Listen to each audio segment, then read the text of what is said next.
Hello and welcome to the first event in our Civil War on the Border series for 2026. Civil War on the Border has been happening here in Lawrence for over 30 years.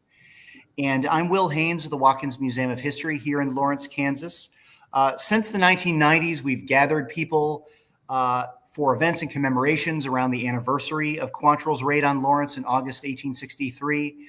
This year, we've rebranded the series as American Revolution and Civil War on the Border to explore the connections between the two most crucial eras in American history. And today I'm joined by Don N. Hagist. Don is an editor and historian specializing in the American War of Independence. He's written several books. He also edits the Journal of the American Revolution, which is something I hope that we can also discuss toward the end of our program, because I think our viewers will be interested in that as well.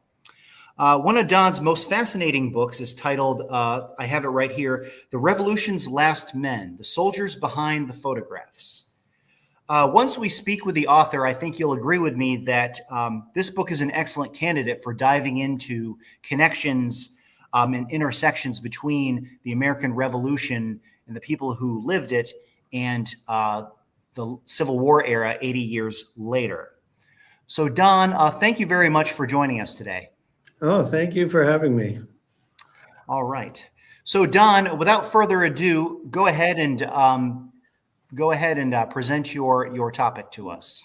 Okay, thanks very much. And I appreciate everybody listening to this. I'm always happy to talk about this subject because it fascinates me. And often when somebody comes on to talk about a book, they talk about everything that's in the book. I tend to not do that because I figure you're all going to read the book anyway, right? So it would be silly for me to tell you what's in it, and then you read it and you see the same thing. So instead, I like to talk about how the book came about and some of the things I learned while I was working on the book, because that's also interesting and you can't always fit everything into it.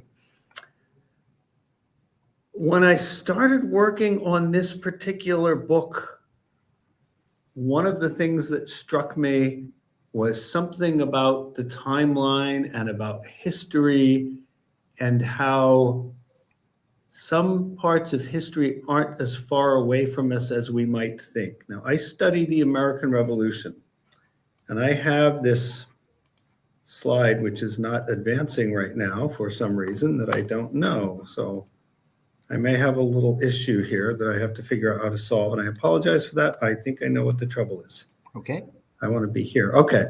Now the slide's advancing, right? Okay. So I have a picture here of a man, and this picture was taken in 1864 during the Civil War, but this is a man who fought in the American Revolution. And in fact, he was a soldier. He spoke to George Washington at least on 2 occasions during the Revolutionary War. And here's a photograph of him. And immediately that's striking because we think of photography as being a more modern thing, and we don't have photographs of the American Revolution. But here's this veteran of the Revolutionary War that we do have a photograph of. And moreover, my parents could have known somebody who spoke to this man, which is very striking to me. So let's look at the timeline of that for a moment here. This man died in 1866 in Clarendon, New York, and yet my parents could have known somebody who knew him. So here's how this looks. We have Lemuel Cook, the man in the photograph, was born in 1764. All of you listening probably know when the American Revolutionary War broke out, when the fighting started. Was, of course, 1775. Now, he was only 11 years old then, but the war ended in, everybody know? 1783, right? So he came of age to start serving as a soldier at the age of 16 during the war and served for the remainder of the war. Now, the next important thing for the sake of this talk is when American Revolution veterans started getting veteran benefits from the U.S. government. Anybody know when that is? That was in 1818.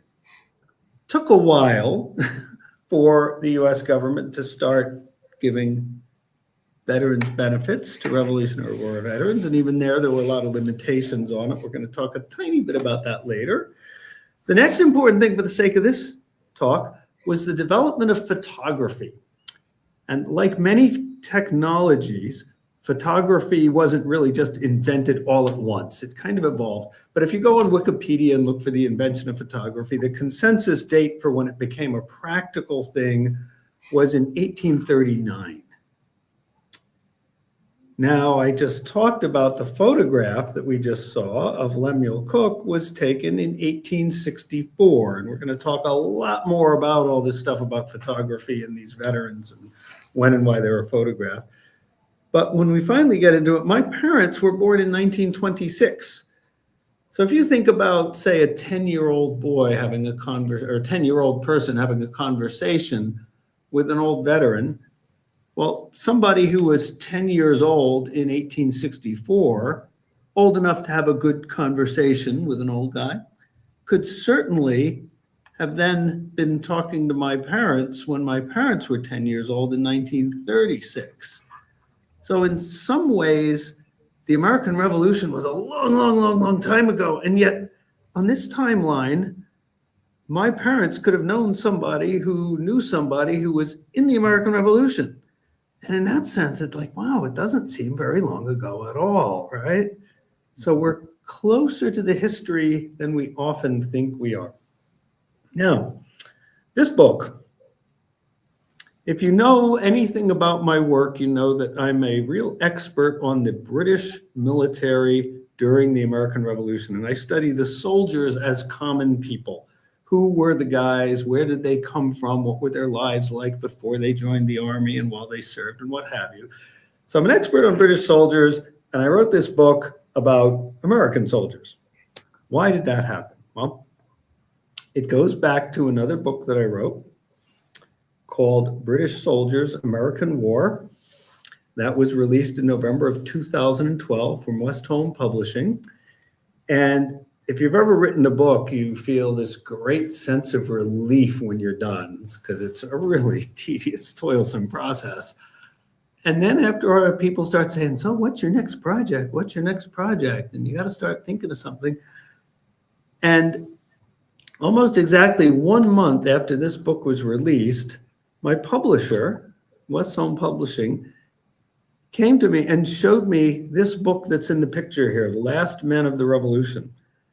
This is a book published in 1968, if I recall correctly, and it's a reprint of a book published in 1864. Now, the material in the book's been reprinted a few times, and it's widely available on the internet now. There's other reprints of the 1864 book, so there's nothing new about that. But the publisher looked at this book, and he said, this book is okay, but it looks like it could use a refresh. You know, could this be brought up to date? Could it be modernized? Could we put some modern historiography into it? Remember, it's a reprint of something written in 1864. And I looked at this and said, well, this book deals with 6 American soldiers. I'm an expert on British soldiers. The demographics of the two armies were completely different. And the archival sources that you need to study the American Army and the Revolution compared to the British Army are completely different. Straight away, I know about a dozen people who are far more qualified to write this book on American soldiers than I am. Completely outside my area of expertise, but this is a publisher who is asking me, a writer, to write a book for him. So of course I said, yes, I'll do that. Who cares whether I know anything about the topic or not, right? Of course I'm going to do that. So then I went through a process. This is called the writing process. I assume that most people listening in on this call have worked on a project before. And you know what it's like when you say, I am going to start a project. So in December of 2012, the publisher asked me if I would write a book. I said, yes, absolutely. And that is followed immediately by enthusiasm. And then you spend the next several months telling everybody about what you're working on and the fact that you're working on it and how cool it is that you're working on it. And you have this project you're working on. And if you're me, you're doing everything except actually working on it, right? Anybody ever been there before? So then on June 30th, 2013, and I remember this date very well, I said, all right, I got to actually start doing the research on this book, because remember, I said, I will write a book about a topic I know nothing about. Oh boy, I'll start doing the research. And I just subscribed to an internet database that I knew had some of the information I needed. And by one day later, I realized that this was going to be much more difficult than I thought it was going to be.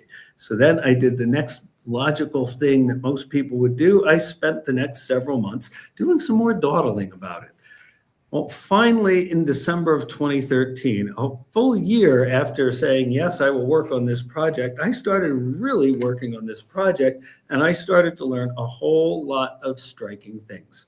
And one of the things I learned that surprised me was that in this book about photographs of 6 Revolutionary War veterans that include biographical sketches of them, if you look at almost anything written about this book, if you research the 1864 book called The Last Men of the Revolution, people will say, oh, a photographer and a writer traveled around and they interviewed and took pictures of 6 Revolutionary War veterans. And all you have to do is read the book itself to find out that that's not right. Actually, the photographs were taken first, and then at a later date, the interviews were given. And that has some influence on how the book turned out. But first, let's talk a little bit about photographs. This is a photograph of another Revolutionary War veteran named Conrad Hayer. And if you look him up, you'll find a lot of things that'll say he crossed the Delaware with George Washington. And if you look at anything that he himself actually wrote, you'll find out that he never said he did any such thing. But this picture is called a daguerreotype. Daguerreotype photography came into its own around 1839. And it's great because you have a literal image of somebody. First time this has been generally available, but the limitation with daguerreotype photography is that it makes an exposure onto a piece of glass, if I'm not mistaken, or tin or something like that. But you get one copy of the picture. You can't reproduce it. You can't make prints from it. So having a daguerreotype photograph is a lot like having a painting. You have your picture taken, and if you give that picture away to somebody else, it's gone. You don't have it anymore. So the next cool thing in the development of photography happened around 1854 and became really popular by 1859. It was called silver albumen print photography. And this was a technique where the photograph went onto a glass negative, and then you could use that to make a print onto this tissue-like material called silver albumen. And that revolutionized photography, because now for the first time, you could take a photograph and make multiple copies of it. And this was as big a technological innovation in the 1850s as text messaging is today. It took the world by storm. People loved it because you could have photographs of famous people, of famous buildings, of people in your family, and you could distribute them widely. It was tremendously popular because everybody could obtain photographs that had never been true before. To show the difference before this age, if you wanted to mass produce a picture, you had to use an engraving or an etching or a lithograph. There are a lot of different techniques for rendering a picture, but not a photograph. I'm just going to use the term engraving generically for all these techniques. Here's an engraving of a Revolutionary War veteran who we're going to talk about more later. Remember him, this guy in the rocking chair. His name is William Hutchings. And here's an engraving of him. Very nice. But this engraving, you see, it's highly detailed. This was made from a photograph. And here's the photograph it was made from. And you can see why the photography became much more popular, because it's just a much better way to render the print. Now, bear in mind, you couldn't put these prints on paper, so you couldn't make a book full of photographs, but at least you could make these tissue paper like things and then paste them onto a piece of cardstock and transfer the photos that way. So in the 1860s, we had this great confluence of events. Everybody listening to this talk right now knows the dominant thing going on in the news in the 1860s, right? In the first half of the decade, if you pick up a newspaper, all the headlines are going to be talking about the Civil War, right? But amidst all that, you also have this new technique for sharing images that had never existed before. And also, by this time, you have only a few Revolutionary War veterans remaining. Every year, the Congressional Budget Office posted what they were spending money on, and it went out in newspapers. And one of the line items in the federal budget was Revolutionary War veterans. Remember I said that thing about the Pension Act of 1818? That was not for military veterans in general. It was strictly for Revolutionary War veterans. So there was a separate budget category just for them. And every year, how many they're paying out to. And all of a sudden, it became apparent that that number of Revolutionary War veterans was getting really small. So a photographer in Connecticut named Nelson Augustus Moore saw the opportunity. He said, wow, we should get pictures of these guys while they're still alive. Well, at the beginning of the year in 1864, the Budget Office printed that there were 12 Revolutionary War veterans surviving, still drawing pensions. So Nelson Augustus Moore tracked them all down and arranged, and he visited them during May and June of 1864. Well, by the time he was able to find the people, arrange the visits, there were only 6 of them left. That's how quickly they were dying off. But he traveled around with a camera very much like the one in the picture here. You'll see it has 4 lenses in it rather than just one. And it didn't take 4 simultaneous exposures. You would take 4 separate exposures with this camera. And this was the second amazing thing I learned as I started researching these images of Revolutionary War veterans, looking for pictures of each individual person. I recognized that there was more than one image of each individual person. So here's an example. It's called a visiting card. It's got the silver album print, this tissue-like substance, pasted onto a piece of cardstock with a caption. It was a very popular way to transfer photos. And I found this one. It's like, wow, look at this. Or I found copies of it, of course. But then I also found same man, and the same man, and the same man. I started realizing there were 4 pictures of each of these men, not just one. And it's clear they're taken at the same time. The clothing is the same, but there's subtle differences. You know, in this one in the upper right, it looks like he's holding a walking stick, but it's really his cane. It's just turned a certain way, so you can't see the curved top of it. Here's another one of the pictures. This is Adam Link. He was photographed 1, 2, 3, and 4 times. Again, same rocking chair, same walking stick next to it, same grumpy, gruff look, same clothing. 4 separate exposures of each man. And wow, all this time people are saying each one of these guys had 1 picture taken. They really each had 4 pictures taken by the same photographer.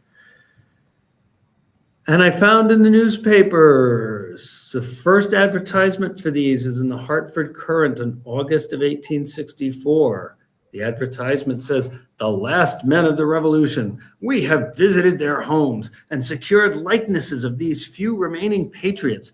None of them are less than 100 years old." Well, that's wrong. "Their visiting cards are for sale at our rooms, and among them will be the last survivor of the American Revolution." Also wrong. "We continue to photograph for the public. No one in this city can excel if equal, blah, blah, blah." So these photographs are now on sale as those cards that you saw before. One of the people who saw the photographs, probably before they even went on sale, was a minister from Bolton, Connecticut, not far from Hartford. And he had his own great insight. He said, wow, the Civil War is going on. It's not enough to just have pictures of these Revolutionary War veterans. We want to we should have their stories. So he took his own trip and visited each of these veterans, or tried to. and talked to them, wrote down what he could learn about them, and put it all into a book. The book became available in December of 1864, called Last Men of the Revolution. And it was an innovative book because not only did it include the stories of each of these men, they chose to include actual photos, photographic prints of the men instead of engravings. Remember I said that those prints couldn't be copied directly on paper. You still use engravings to do that. But it was so important to the publishers here, the author and the photographer, to get the photos of these men, that each book has silver albumin prints on this tissue-like substance cut out and pasted onto pages of the book. So each book has photos of the men, again, pasted in by hand, because that's the only way to do it. And I was also startled to recognize that because there are 4 separate exposures of each man, and they just cut out pictures, pasted in the book, no 2 copies of this book in 1864 are liable to be identical because they contain a different mix and match of these 4 images. In fact, I gave a talk about this book at the Daughters of the American Revolution headquarters in Washington, D.C. By happy mischance, there were 3 copies of the 1864 book in the building at the same time, and no 2 of them were the same as another because they each have a different subset of these exposures in them. So an innovative book because they went to the effort to put actual prints of the photos in the book. As far as I can tell, only about 100 copies were printed. If you go into WorldCat, you'll find there's maybe about 75 in public institutions, and I know of at least a few others in private hands, but there don't seem to have been very many made. They contain photographs of each of the 6 men, and they contain really messed up biographical sketches of them that are full of errors, driven by the author's agenda, kind of wacky. That doesn't sound very charitable. So let's see how we do. Let me try to prove how poor these biographical sketches are. Here's a sketch of one of the men. This is Alexander Milner. He's the first man that I showed the 4 exposures of. He was holding a cane with a curved top. And in the 1864 book, just to prove I'm not lying, these images here are scans of an 1864 copy that's owned by the Society of Cincinnati. They were kind enough to scan their copy for me. So in one of the veterans, it says, Mr. Milner was at the battles of White Plains, Brandywine, Saratoga, Monmouth, Yorktown, and some others. The first of these he describes as a very nasty battle. Monmouth, blah, blah. And then he says, of the Indian warfare in the Mohawk Valley, Mr. Milner has broken recollections. Of the attack on Fort Stanwix, he gives the following graphic description, blah, blah, blah. So he talks, let's pull out 3 of the events he talks about here. First, we have the Battle of Brandywine. Now, I can't really hear anybody responding, but think about whether you know when the Battle of Brandywine occurred. And then he mentions the Battle of Saratoga, and he mentions the Siege of Fort Stanwix. So, when was the Battle of Brandywine? September 1777, yep. Yes, hey, good, somebody's on there. Yeah, September 11th, 1777, in fact. Now, the Battle of Saratoga is a little tricky because he could be talking about one of 2 battles. He could be talking either about the Battle of Freeman's Farm or the Battle of Bemis Heights. And know when either of those were offhand? I want to say September and October 1777. That's right. Yeah. September 19th for Freeman's Farm and October 7th for Bemis Heights. And now this one, don't feel bad if you don't know, because even in a room full of Revolutionary War scholars, I've had people not know when the Siege of Fort Stanwix was. I want to say that was earlier in the summer, like August 1777, around then. Okay. Oh, you're good here. It was August 2nd through 22nd, 1777. Now, here's the tricky part. Where is Brandywine Creek located? It's in Pennsylvania. It's in Pennsylvania, a little bit south and west of Philadelphia. And where is Saratoga located? Upstate New York. Yeah, it's north of Albany, New York. And where is Fort Stanwix located? a little west of Saratoga. To be specific, it's about an hour's drive west of Albany. Right. So now my question for you is, how likely is it that the same person was in all three of these battles that were going on at approximately the same time in very different parts of the country?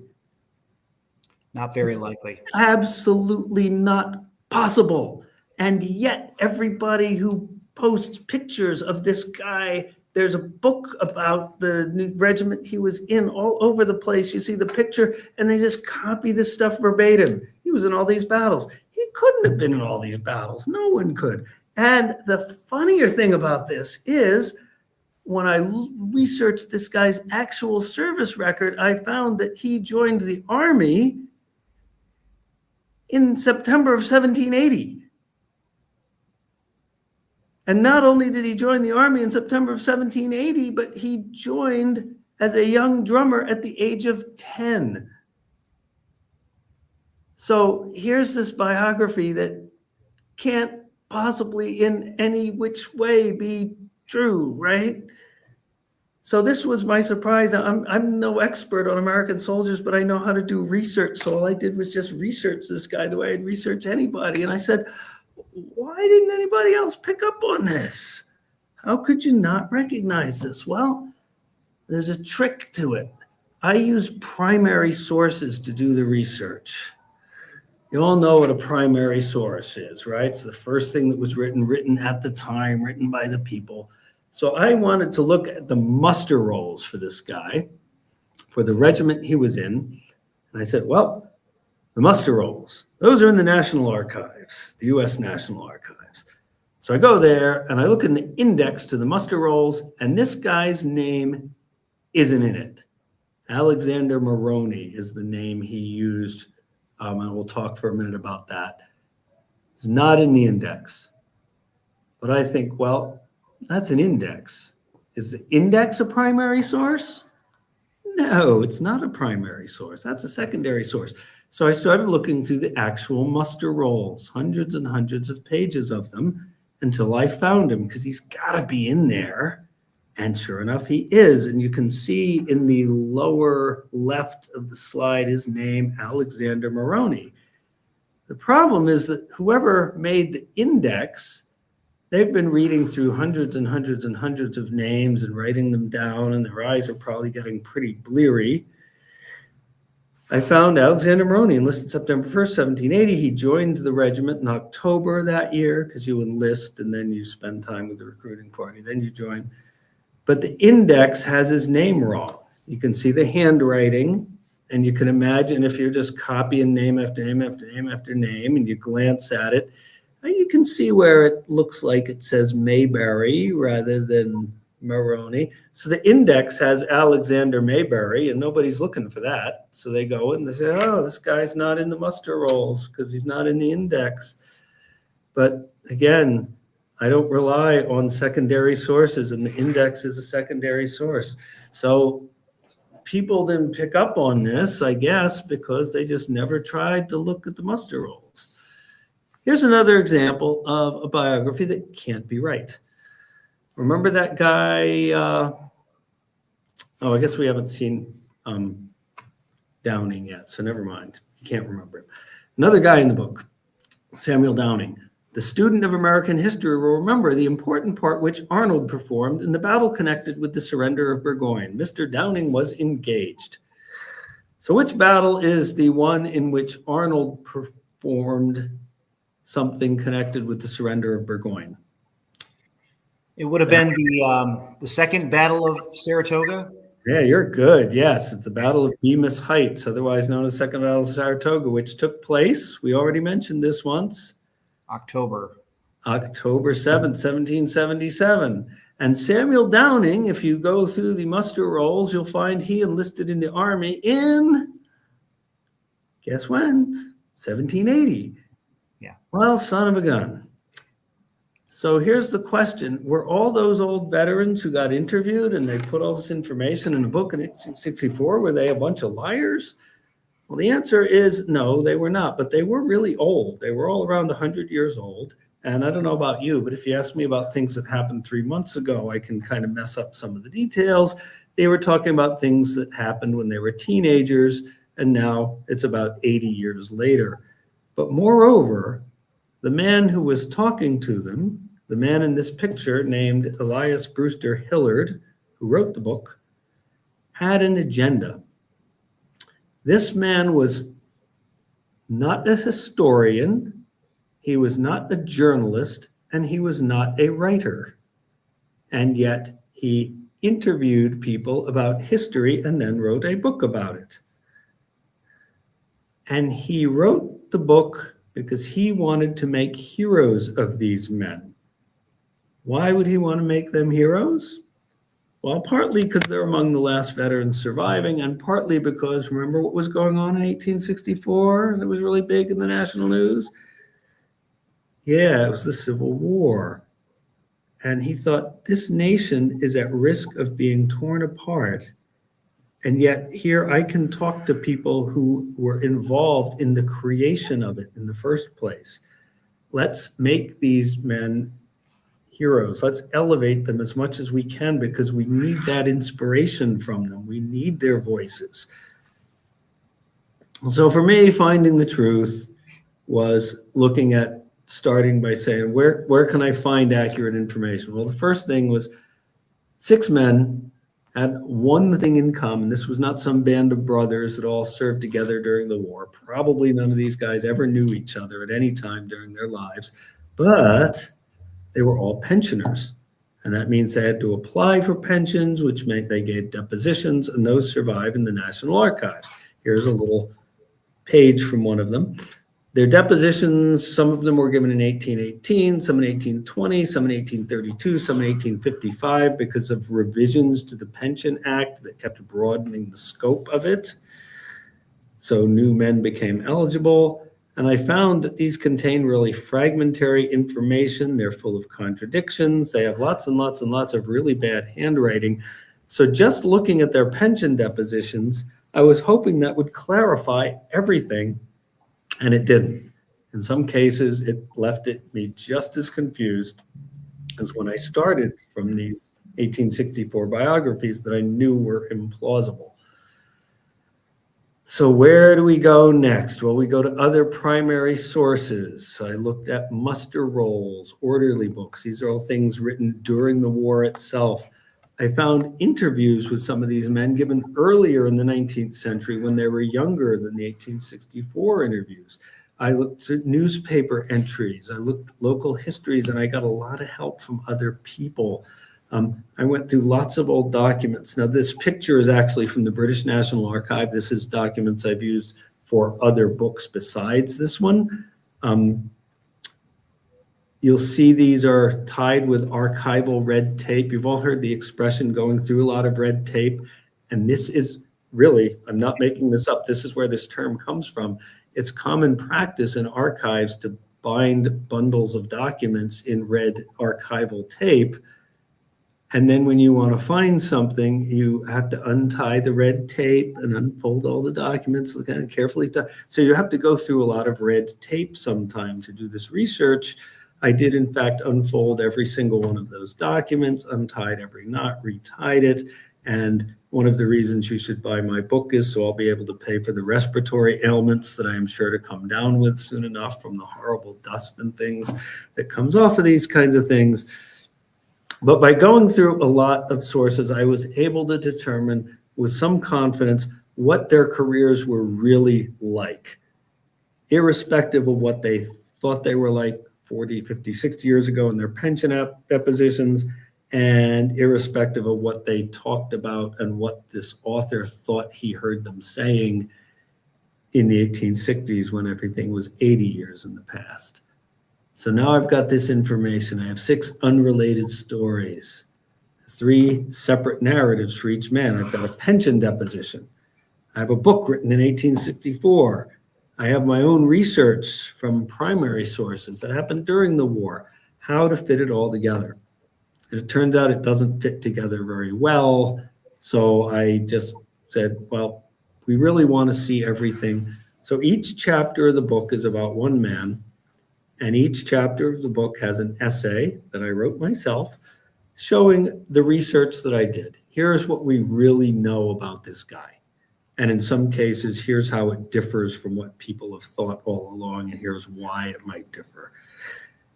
And then I wanted to capture their pension depositions word for word because they did say all this stuff. And I wanted to capture everything that was in the book in 1864. So if you're interested in this book, I talked about the 1864 book being reprinted. Well, everything that's in that book from 1864 is in my book, but my book has a whole lot more besides. So value add, right? Talk a minute about each of the 6 soldiers here. We have Samuel Downing, born in 1762. He served in the 1st New Hampshire Regiment for 3 years in the Hudson River Valley, the Mohawk River Valley, and at Newburgh, New York, where the Army was disbanded in 1783. And he settled in Edinburgh, Saratoga County, New York. Yes, I know that would be Edinburgh if you're in Scotland, but it's Edinburgh if you're in New York. One of the things that the book has is illustrations of how these men may have looked when they were serving in the Army. You know, you look at this guy, it says age 102. That's not quite exactly right, but he's around 100. He didn't look like that when he was a soldier. One of my colleagues is a historian at Saratoga National Historical Park, expert on material culture, objects and clothing of the time period. He studies portraiture of the time period. And he's also a really good artist. So he did these drawings. We didn't try to de-age the photographs because that starts to get a little hokey. But we wanted to say, you know, what would a teenage soldier look like? And also, what would he look like doing the kinds of things that he spent more of his time doing? Because often you get pictures of soldiers and they're standing at attention in their dress uniforms, which is not how most soldiers spend most of their time, right? So Downing, for example, I found his name on a list of soldiers at Fort Plain, New York, who had received new stockings. So here's a young man getting a new pair of stockings, for example. Daniel Waldo, born 1762, he served in the Connecticut militia for 2 years, for a few months each time. He was captured in 1780, spent 2 months as a prisoner of war in the Sugar House in New York, settled in Geddes outside of Syracuse, New York, and he became a chaplain to the U.S. House of Representatives. Lemuel Cook, he's the guy we saw in that very first slide, born 1764, served in the 2nd Dragoons. He was at Dobbs Ferry on the Hudson River, fought in a battle that almost nobody's even heard of called Valentine's Hill in 1781, just north of New York City. He was on the expedition to Yorktown and also was with the Army when it was disbanded, settled in Clarendon, New York. Alexander Milner, he's the guy we talked about a lot, who it said was in all these battles when he couldn't have been in them. His father died, his mother remarried a man named Moroni, so he served in the Army under the name of Moroni, which was his stepfather's name. His stepfather was a sergeant in the Army, which allowed him to become a drummer at the age of 10. But then he gave his depositions and everything and was photographed with his original name, Milner. Born in 1770, served in the 1st New York Regiment, starting in 1780 as a drummer in Albany and along the Mohawk River Valley. Again, was with the Army when it disbanded. He settled near Rochester, New York. I recently had the pleasure of visiting his grave. William Hutchings was born in 1764, and he spent his life living in the area of Penobscot, Maine. He served in the Massachusetts militia, because Maine was a part of Massachusetts during the Revolution, in 1781 for a summer. And if you know a lot about the American Revolution, you'll know that in Maine in 1781, pretty much nothing happened at all. But 2 years before that, when he was too young to serve in the Army, he was living in Penobscot when one of the biggest military engagement ever to occur in the state of Maine happened in 1779. Also, it was the worst American naval defeat until Pearl Harbor. All happened in Maine in 1779, and he was right in the middle of it, 14 years old. Because he was 14, he could go back and forth to different sides, and nobody really cared very much. And in the early 1800s, he talked a lot about that and left interviews about it. 1864 book says nothing about this, but I found this whole lot of his own account of things he did during the war, and that's all in the new book. Settled in Penobscot, and we're going to talk a little more about him later. Remember early on we saw a picture of a man in a rocking chair? That's also him, and we'll go back to him. Adam Link, born in 1762, he served in the Pennsylvania militia on the Pennsylvania-Virginia frontier at a time when nobody really knew or cared where those borders were, because the fighting was about defending your own homes and settlements. It wasn't about what territory you were from. Who cares when you're under attack and your village is under siege? You just fight with everybody who's willing to fight with you. And he settled in Crawford County, Ohio. So some cool stuff I learned. We're getting near the end here, so hang in there a little bit. One of the cool things I learned was that I was not able to find out what the original book sold for. Couldn't find an advertisement giving a price. But I did figure out that it probably sold only 100 copies or so. That's an estimate.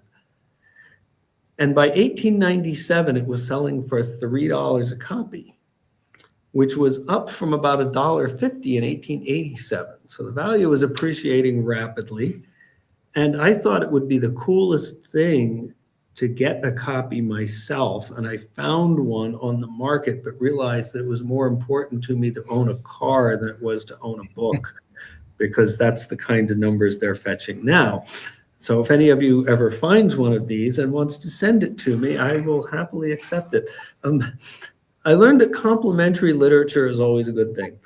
One of the first things I did when I started the research was that, are there other books out there with photographs of veterans from the American Revolution? And immediately found that, yes, there are. There's a 2-volume set. I think it might become a 3-volume set one of these days. But last muster, these are books that contain photographs of people who were alive at the time of the American Revolution. Even if they were little children at the time of the American Revolution, even if they had no involvement in the war, people who were alive at that time. And it has biographical sketches. It includes all 6 guys in the book.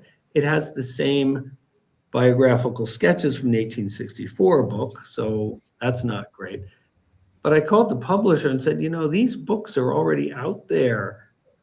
Is there any point in us doing a revision of this 1864 book when there's these other things already out there? And the publisher said, oh yes, that's great. If there's competitive books, that means there's a market for books like this. So of course we should do it already.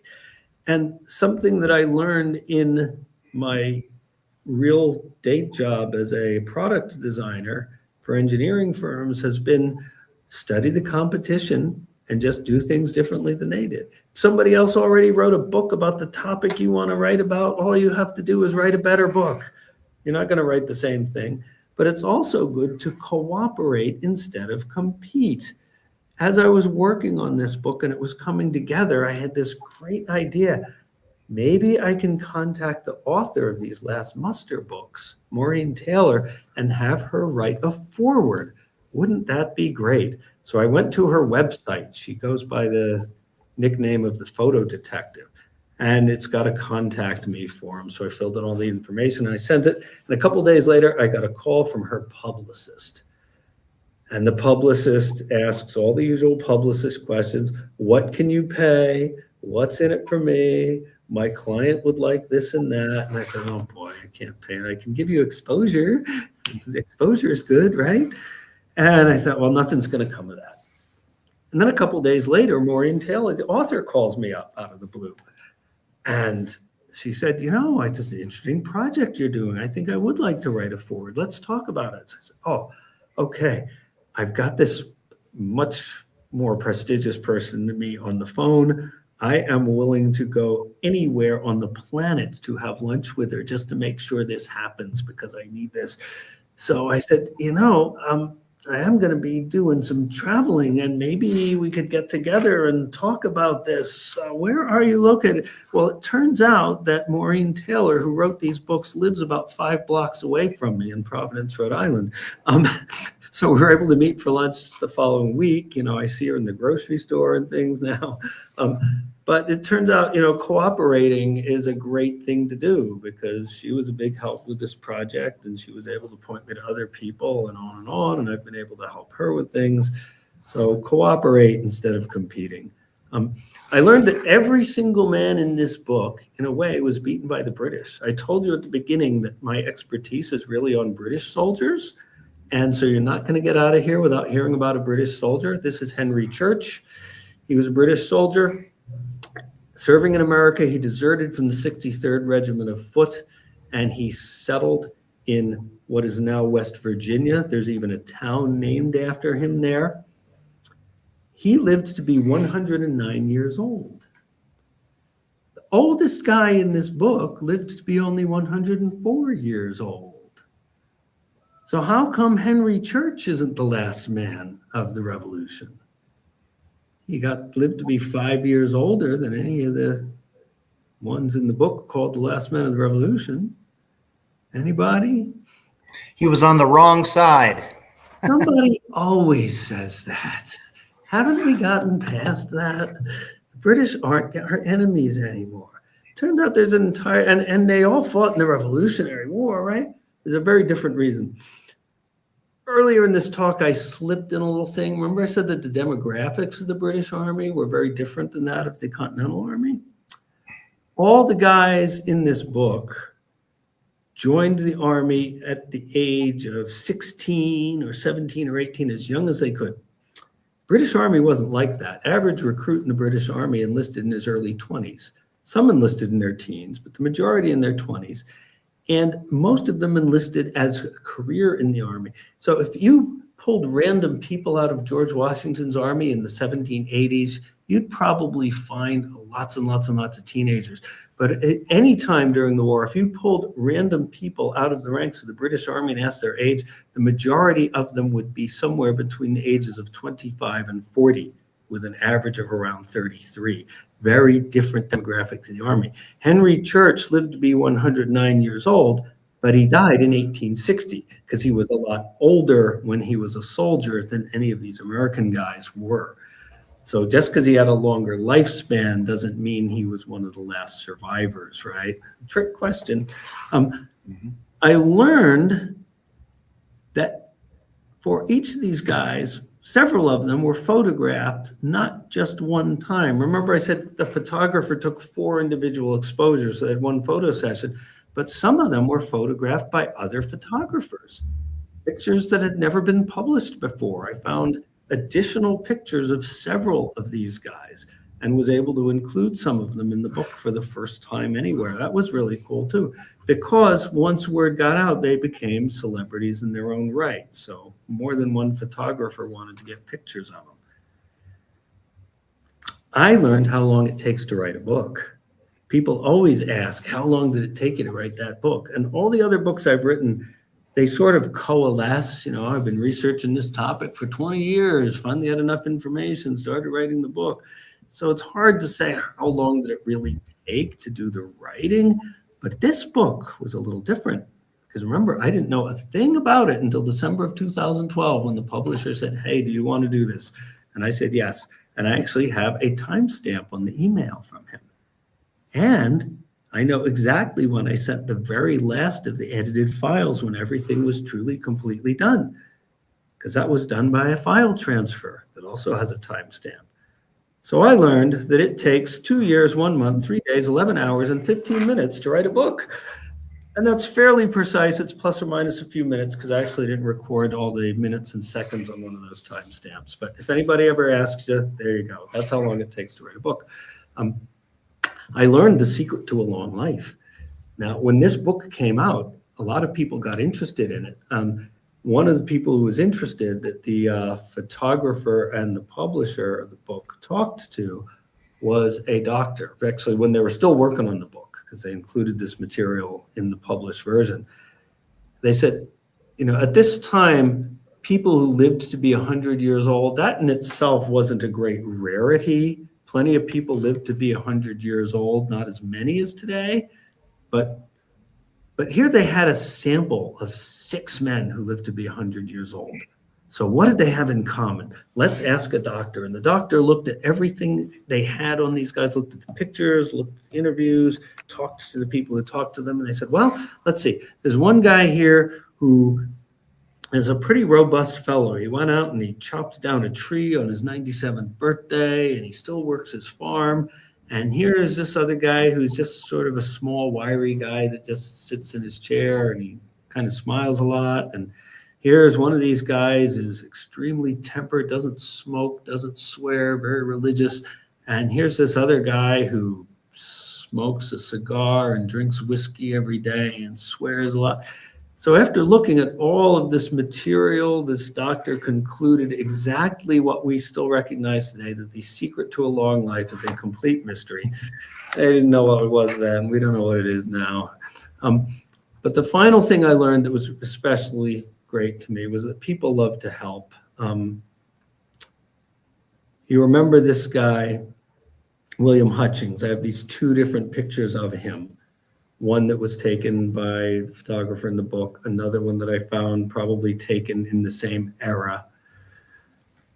But then when I was looking for more information, I found a newspaper account that talked about the 4th of July celebration in Maine in 1865. The Civil War had just ended. So everybody's pretty happy about that. What a relief. And they have a big 4th of July celebration, and somebody in Maine had the wisdom to say, not only is the Civil War over, but we have a Revolutionary War veteran still alive here in Maine. We need him in our parade. So they brought him from Penobscot up to Augusta for the 4th of July parade in the state capitol on the first 4th of July after the Civil War ended. Imagine that. They've got a Revolutionary War veteran. And I read the article, and it's got a speech by him, which I transcribed in the book. And in the article, it says, oh, one of the things we did was we gave him an embroidered dressing gown. And I said, wow. And then I found this image in a Harper's magazine from the same era of William Hutchings. It had a caption on it. I cut it off for some reason, so I knew who it was. And I looked at that and said, okay, that's William Hutchings, but that's not just William Hutchings. That's William Hutchings in his embroidered dressing gown that he got on the 4th of July in 1865. That's amazing. But more amazing to me was recognizing that that's a really detailed engraving. That wasn't something somebody just did by looking at him from life. That was made from a photograph. And that means that photograph has to exist somewhere. So I started writing to everybody I knew saying, I am looking for a picture that looks, have you seen this man? Have you seen a photograph that looks like this? And I contacted everyone imaginable. And one day I got an email from somebody I'd never heard of before saying, hey, I heard you're looking for this photograph. I don't know where it is, but I think I know who might. Let me see what I can do. And about a week later, I got a nice CD in the mail with this photograph on it that this person had gone out and scared up, and just as a favor he found the original photograph, sent it to me along with permission to include it in the book. And it's just proof that people love to help you doing what you're doing. So there's William Hutchings in the embroidered dressing gown from July 4th, 1865. I'm going to make one last pitch before we're done here. It is the 250th anniversary of the Declaration of Independence and 1 year of the American Revolution. It's really important as Americans that we learn about that and understand it, because a lot of times we kind of think we know. So if you want to learn about it, there's this PBS series by Ken Burns that's out. I had the good fortune of doing some work on it with them. It's 12 hours long. So what I implore you all to do is look it up. Just watch the first episode and watch it and think about it and study it and become conversant in it, because what led up to the American Revolution, understanding that is far more important than understanding the war itself. I study the war. I think it's cool. We all have to study the war, but understanding what led up to the war is much more important for us today to really understand, because both sides had a point. Neither side was going in saying, we want to be bad. Both sides were thinking they were doing the right thing, and yet a war broke out anyway. If you want to hear me talk more about some of this background of the war, watch this series, Netflix series called The American Experiment. You'll hear me talk about British revenue policies, among other things. And one last little pitch is in November, I have a book coming out about wives of British soldiers in the American Revolution and their families, the people nobody thinks about, the women who came with their soldiers to America and were part of the war effort. Again, my name's Don Hagist. I have this book. I'm the editor of the Journal of the American Revolution, which is an online magazine that you can subscribe to absolutely free at allthingsliberty.com. And I will be happy to take any questions you might have if our good host is able to pass them on to me. Thank you. Yes, Don, thank you so much. This was absolutely great and fascinating. I do have a couple of questions. Your book was interesting in both for the individual lives of these men, but also it delves a little bit into like the, an early celebrity culture, if you will. Oh, it does, yes. 60s, yes. At least one of the men, I think it was Daniel Waldo, was pretty well known even before it became well known that he was a Revolutionary War veteran. So, but I'm curious if people venerated these guys and this book came out during this the Civil War, which was tearing the country apart, and it's why Hillard published this book. Why do you think it didn't sell very well or make a huge splash? That is an interesting question that I wish I had a good answer to. Yeah. One of the best answers I could give is probably because it was published locally and it may not have gotten a lot of publicity. I did look, just using newspaper databases and searches, I wasn't able to find much advertising for it outside of the Hartford Courant. So that alone is probably the strongest reason. That said, when any of these guys died, I found obituaries from newspapers all across the country. But the book itself, I did not find much mention of anywhere besides on a very local basis in Connecticut. And that too, a factor, and it may be the labor in constructing each book, because it wasn't just run it off a printing press. Somebody then has to make the prints of each photograph, carefully cut them out. I think the photographers have to do that in their own studio.